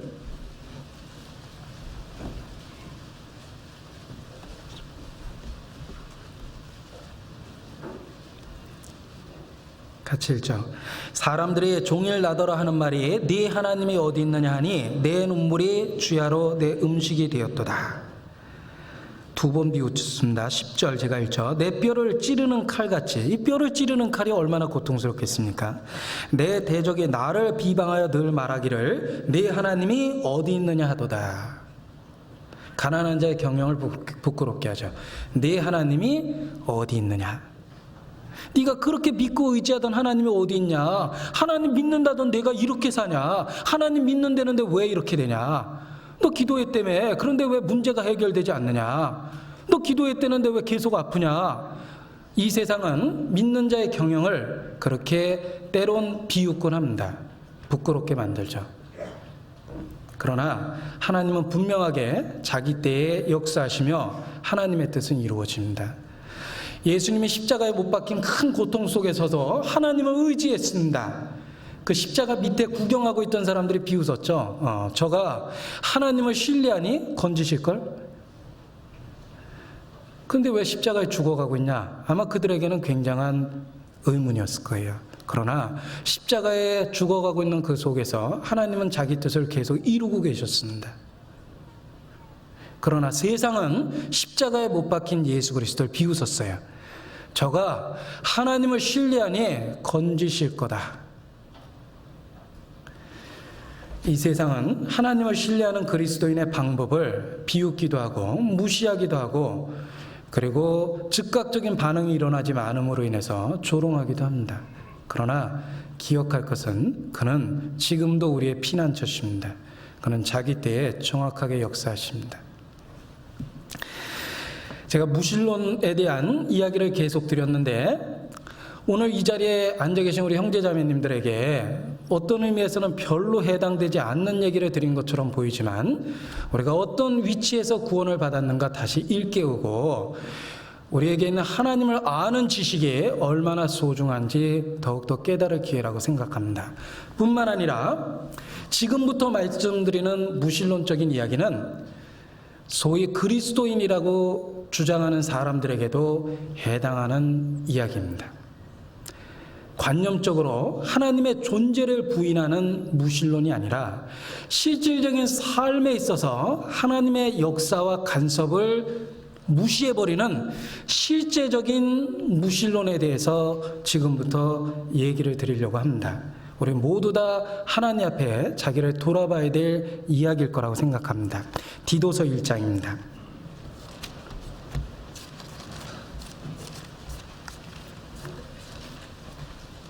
16절.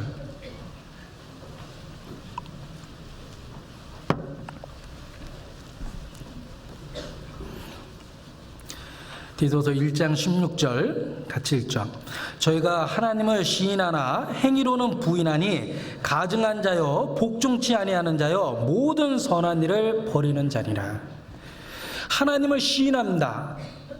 하나님의 존재는 믿지만, 교리도 받아들이지만 일상의 삶 속에서 하나님이 전혀 없는 것처럼 살아갑니다.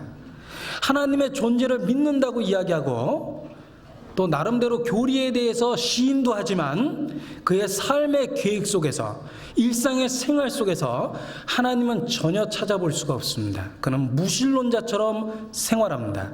그의 입술은 하나님의 존재를 이야기하지만 그의 생활은 하나님이 없는 것처럼 살아갑니다. 이것 또한 가장 잘못된 실제적인 무신론이라고 이야기할 수 있습니다. 하나님과 아무 상관없이 살아가는 가증한 모습입니다. 존재만 인정할 뿐이죠. 부모에게 불효하는 자식이 그래 내 부모님 많다, 내 아버지지, 내 어머니지, 그런데 그게 무슨 상관이야? 우리 주인 맞아, 그런데 그게 무슨 상관이야? 그게 더욱더 악한 겁니다.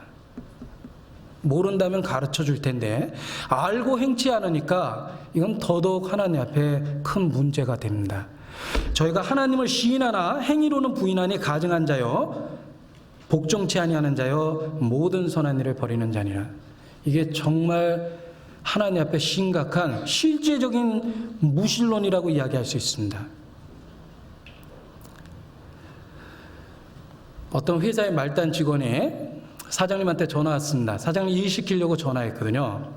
나 사장인데, 그 말단 직원이 하는 이야기입니다. 그런데요? 그런데 그게 나와 무슨 상관이에요? 그만두려고 아마 생각한 사원인 것 같아요. 옛날 왕정시대 때 말단 포졸한테 나 왕인데 그런데 그게 나하고 무슨 상관입니까? 큰일 날 포졸이죠. 도둑놈이 도둑질하다 경찰이 돼서 툭 쳤어요. 왜 그래? 나 경찰인데. 그런데 뭐? 영어로 so what? so what? 그래서 그 나하고 무슨 상관이야?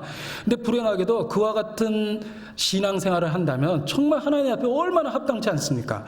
내가 아비일진데 너희가 나를 공경함이 어디 있으며 내가 주인일진데 너희가 나를 두려움이 어디 있느냐?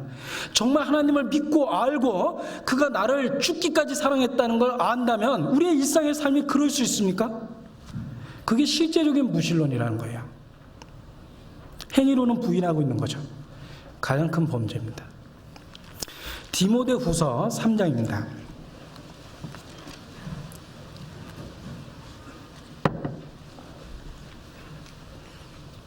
5절. 디모데후서 3장 5절입니다.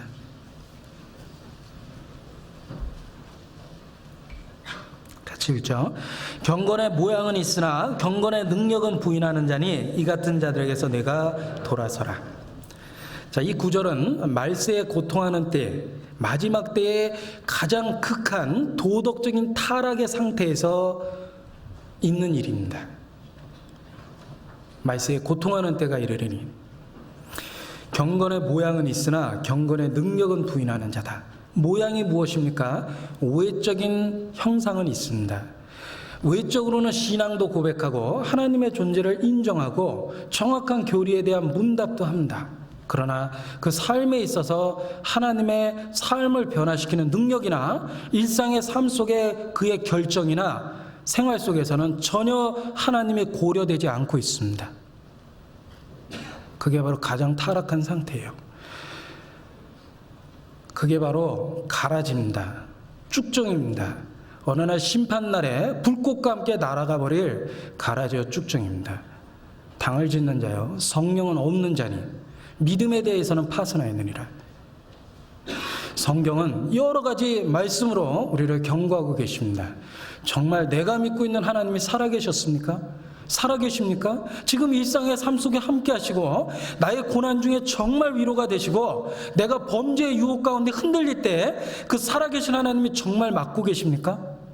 그 하나님이 우리의 마음을 일깨우시고 지금 이 순간 말씀대로 진리대로 살아갈 수 있는 자원하는 심령을 불처럼 일으키십니까?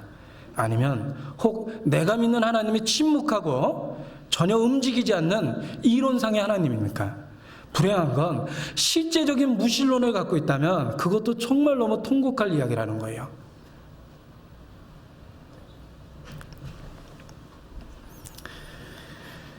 말씀을 듣고 지식적으로 이해합니다. 때로는 우리는 감동도 받죠. 그러나 지식적인 이해와 감동이 신앙의 전부가 아니에요.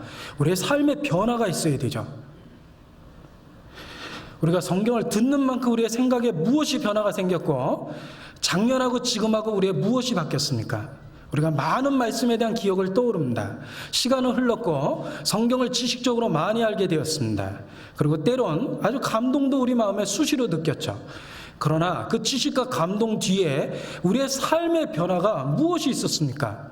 그게 정말 하나님 앞에 가장 큰 생각해야 될 문제입니다. 시인하나 행위로는 부인한다면 그건 더욱더 통곡할 이야기입니다.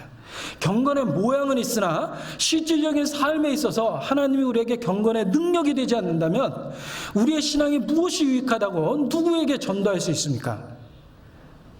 신앙인에게 이렇게 위로가 됐고 고난 중에 내게 정말 위로가 됐고 내가 가장 슬플 때 이런 위로를 받았고 내가 극한 유혹에 있을 때 신앙이 나를 건져냈다. 그런 살아있는 간증이 우리의 복음을 힘있게 만들고 우리의 전도를 능력있게 만든다고 생각합니다. 그런데 그런 실질적인 삶에 있어서 함께 하신 하나님을 부인해버리면 복음은 그냥 지식이죠. 교리문답이죠. 살았다는 모양은 가졌으나 실상은 죽은 자라. 그런 섬찟한 표현이 딱 해당되게 됩니다. 자, 실제적인 무신론이 우리 시대의 가장 큰 병입니다. 그 병은 그리스도인이라고 부르는 사람들에게도 아주 조금씩 들어오고 있습니다. 그야말로 가랑비, 이슬비에 옷 적시는 거 깨닫지 못하는 것처럼 조금씩 우리의 마음을 병들게 하고 있고 잘못하면 하나님이 없는 것처럼 우리가 살아가면서 그리고 입술로만 간증합니다. 입술로만 신앙을 고백합니다. 나머지는 그냥 세상 사람이죠. 세상 사람처럼 말하고 세상 사람처럼 생각하고 세상 사람처럼 생각하고 생활하면서 그리고 자기가 진실한 그리스도인이라고 이야기한다면 그건 복음을 더욱 욕되게 하는 겁니다. 실제적인 무신론에서 벗어나서 정말 살아계신 하나님, 역사하시는 하나님, 우리 일상의 삶 속에서 임재하시는 하나님을 바라보고 그 하나님을 우리 마음에 그렇게 될 수 있도록 기도해야 됩니다. 자, 그런데 또 하나의 문제를 또 생각해 볼 수 있습니다. 어떤 사람은 하나님을 시인하는데 부분적으로만 시인합니다. 성경에 보면 하나님의 많은 속성이 있습니다. 그 속성 중에 아주 부분적인 속성만을 받아들입니다. 아주 극단적으로 잘못된 예를 들자면 여호와 증인이죠. 여호와 증인은 사랑의 하나님은 굳게 붙잡았습니다. 그러나 공의와 심판의 하나님에 대해서는 외면합니다. 그러니까 지옥이 없다. 그렇게 이야기하는 거죠. 그들은 부분적인 하나님을 취했습니다. 가톨릭도 어떻습니까? 사랑을 강조하는 것처럼 보이지만 우리를 심판하시는 공의 하나님에 대해서 침묵합니다. 우리 시대의 가장 흔한 또 하나의 무신론은 부분적인 무신론이에요. 성경에 나타난 하나님의 수많은 속성 중에 일부만을 받아들이는 겁니다. 그게 또 하나의 가장 교묘한 사탄의 괴계입니다. 부분적인 하나님은 파멸입니다. 그리스도인에게조차도 또한 부분적인 신앙을 받아들이는 경우가 있습니다. 예를 들면 영원한 속죄라는 교리는 받아들이지만 실질적인 삶에 있어서 하나님의 주권, 그가 우리의 주님이라는 것에 대해서는 부인해버립니다. 결혼을 하는데 결혼 예물은 달래는데 실질적인 부부관계는 부인해버린다면 그게 무슨 부부입니까? 하긴 뭐 신문 보니까 결혼하자고 속여가지고 예물만 챙겨서 도망가는 사람도 있다라고 하더거든요. 하던 발음을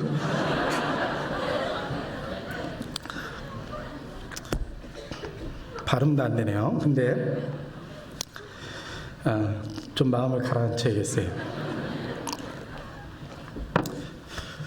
아무튼 속죄의 교리는 받아들이지만 그리스도인으로서의 모든 의무를 저버린다면 그 신앙이 모래 위에 서 있는 것과 같다라고 얘기할 수 있습니다. 바람이 불고 창수가 나고 홍수가 나면 그 무너짐이 심하리라.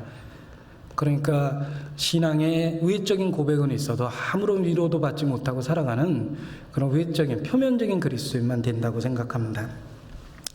자, 또 하나의 문제는 하나님을 부분적으로 인정하는 모습인데, 예를 들면 교회에서는 하나님을 철저하게 인정하지만 일단 교회를 벗어나면 직장에서는 무신론자가 됩니다.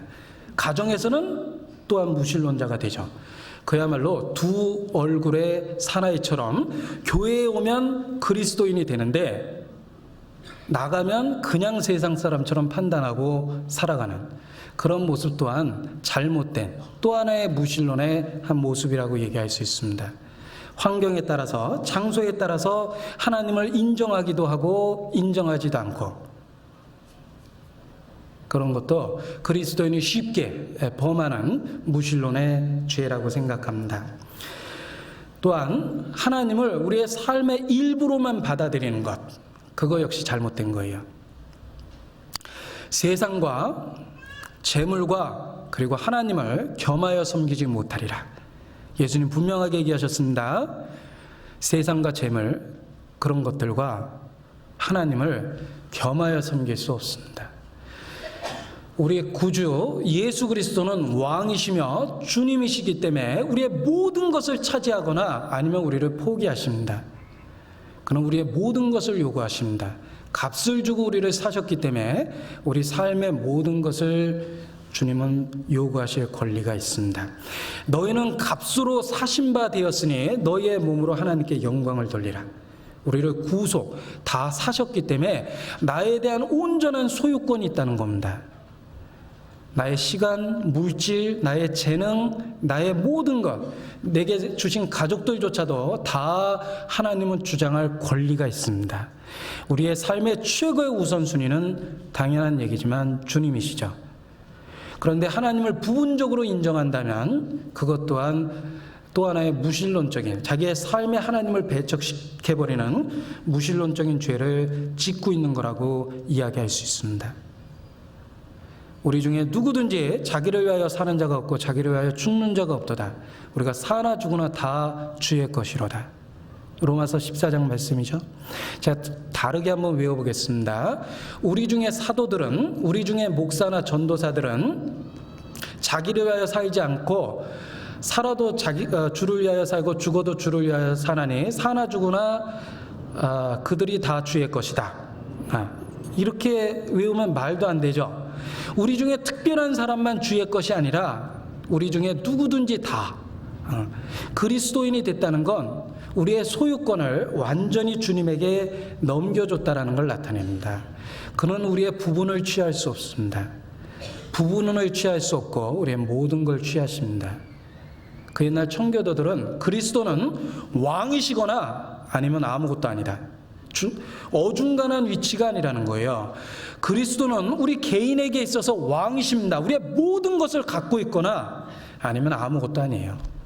그런데 부분적으로 하나님을 인정한다면 그 신앙이 가장 잘못된 모습이라고 이야기할 수 있습니다. 그 잘못된 모습 때문에 그 옛날 북이스라엘이 아시리아에 의해서 망했죠. 열왕기하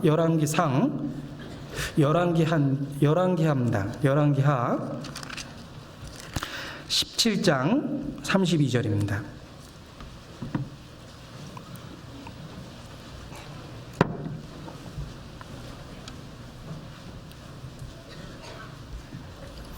열왕기하 17장 592페이지입니다. 32절 33절 같이 읽죠.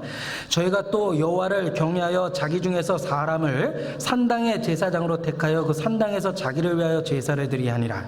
이와 같이 저희가 여호와도 경외하고 또한 어디서부터 옮겨왔든지 그 민족의 풍속대로 자기의 신들도 섬겼더라.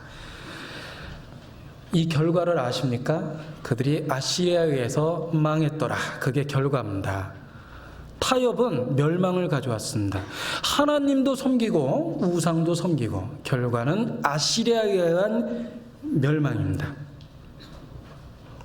우리 개인의 삶 속에 있어서도 그리스도, 그는 우리의 왕이신데 그에 대한 부분적인 순종은 결국 우리의 생활을 완전히 망가뜨려 버리고 말 겁니다. 그는 우리의 왕이십니다. 우리의 모든 것을 요구하고 우리의 모든 것을 주장할 권리가 있으십니다. 특별한 장소에서만 하나님을 인정하는 것도 아니며 나의 삶의 특별한 일부분을만 하나님께 드리는 것도 아닙니다. 그는 어느 때나 어느 곳에서나 우리의 왕이시며 우리의 주님이십니다. 우리의 삶 속에서 비록 부분적이나마 무신론적인 생각이 있어서는 안 되겠다 생각합니다. 자, 덫을 놓고 짐승을 잡습니다. 그 덫에 짐승의 온몸이 걸려들지 않아도 잡을 수 있어요. 하다못해 다리 한쪽만 걸려도 짐승 통째로 잡을 수가 있습니다. 다리만 걸렸는데 짐승을 통째로 잡을 수 있죠? 다리 하나만 붙잡고 늘어지는 덫은 그 짐승 전체를 꼼짝도 못하게 만듭니다. 사탄은 그걸 잘 알고 있습니다. 우리의 생활 속에 타협된 부분, 사탄은 거기를 잡습니다. 그리고 잡고 늘어집니다. 그거 포기하지 않으면 온몸이 붙잡혀버립니다. 그리고 아무짝에도 쓸모없는 그리스도인이 되겠죠. 신앙은 작은 부분이라도 내어주면 온몸이 붙잡혀진다는 것을 우리 마음에 일깨울 필요가 있습니다. 죄는 덫과 같습니다. 작은 걸 타협하면 큰 죄가 들어오고 마침내 우리 온몸을 망가뜨려 버립니다. 언젠가 한 유명한 세계적인 잡지에서 감동적인 드라마 같은 실화를 하나 읽었습니다. 어떤 집에 불이 났습니다. 자, 그런데 기둥이 쓰러지면서 그 사람 다리가 깔렸어요. 부스러졌습니다. 다리를 빼낼 수 없을 정도로 기둥은 무거웠습니다. 불길은 점점 더 번져오고 타죽게 생겼습니다. 이 사람이 살아날 수 있는 방법이 이제 딱 하나예요. 자기 다리를 기둥에 깔려서 꼼짝달싹도 못하게 하고 있는 다리를 잘라내고 기어나오면 사는 것이고 그냥 있으면 타 죽어야 됩니다. 그는 당황했습니다. 주머니를 뒤져보니까 주머니 칼, 쬐끄만한 소형 칼이 나왔습니다. 그 칼을 꺼내 들고 자기 발을 자기 손으로 잘라내기 시작했습니다. 수십 번은 걷겠죠. 그 고통스러운 시도 끝에 그는 기어서 나왔어요. 그는 다리를 잃었지만 나머지 생명을 그대로 얻을 수가 있었고 가족들과 함께 나머지 여생을 잘 살 수가 있었습니다. 그는 인간 승리의 주인공이 됐고 그 덕분에 세계적인 그런 잡지의 실화의 주인공으로서 소개가 됐습니다. 성경에 비슷한 이야기가 기억나지 않습니까? 내 발이 너를 범죄케 하거든 찍어버리라. 그런 단호한 결심이 우리의 부분적인 타협에서 벗어나게 하고 주님께로 온몸으로 달려갈 수 있게 만들어줍니다. 그리스도는 우리의 전부를 원합니다. 우리의 삶의 일부가 아니라 우리의 삶의 부분이 아닙니다. 그는 왕이시기 때문에 모든 것을 원하십니다. 비록 부분일지라도, 한 순간일지라도, 한 장소일지라도 절대 하나님을 부인하는 삶이 있어서는 안 되겠다, 그렇게 생각합니다. 자, 그리스도인은 고난 중에 주님의 이름을 부르고 주님의 임재를 느낍니다. 그래서 고난 중에 찬송합니다. 그리스도인은 가장 큰 슬픔 중에 그래도 찬송합니다. 왜? 그 중에 하나님이 또 계시기 때문에 그렇습니다. 그리스도인은 봉사하면서 절대 자기의 영광을 나타내지 아니하며 인간적인 명예를 추구하지 않습니다. 왜?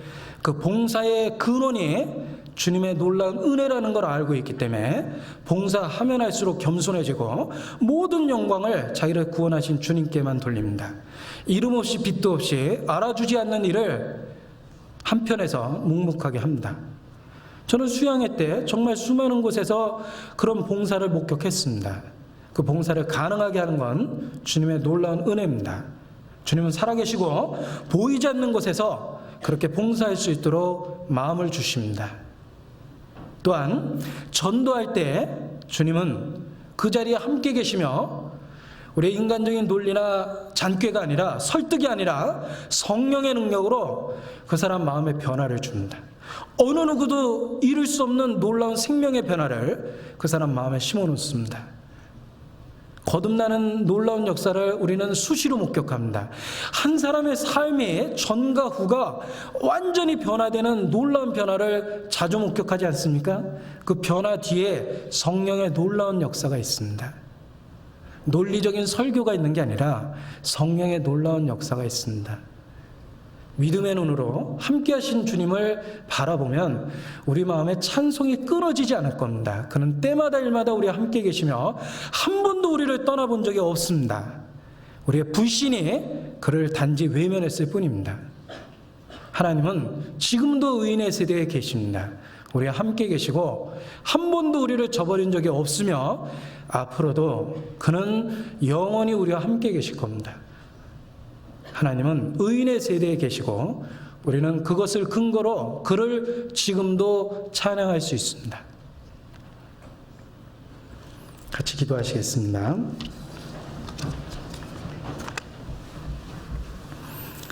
살아계신 하나님, 우리의 부족한 가운데도 함께 하시고 우리의 연약함을 도와주시는 것 진심으로 아버지 하나님께 감사 찬양을 드립니다. 만물을 붙드시는 그 놀라운 능력으로 우리의 마음을 붙잡아 주시고 천지를 창조하신 것처럼 우리의 삶의 변화를 일으켜 주셔서 더욱 주님 뜻 가운데 살 수 있도록 주관하여 주시옵소서. 주님 앞에 올바른 신앙을 갖고 주님 뜻 가운데 만들어 주시기를 참으로 간절히 기도합니다. 우리의 생각을 꺾어주시고 우리의 고집을 바꿔주시고 우리의 가치관을 변화시켜 주셔서 그리스도인답게 주님의 마음으로 가득 채워주시기를 참으로 주님 앞에 기도합니다. 이 혼란하고 악한 시대에 유혹으로부터 우리를 지켜주시고 영광 가운데 우리를 보존하여 주시옵소서. 나머지 모든 집회 일정 주님 주관하여 주시고 그곳에서 봉사할 수 있는 체력과 건강을 주시고 때마다 우리의 마음을 감동하시고 하나님의 영광을 나타내 주시기를 참으로 기도합니다. 저희를 사랑하시고 또 구원해 주신 우리 구주 예수님의 이름으로 기도드렸습니다. 아멘. 네, 찬송하시겠습니다. 은혜 찬송 132장입니다. 은혜 찬송 132장 같이 하시겠습니다.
말씀은 없습니다. 안녕히 돌아가시기 바랍니다.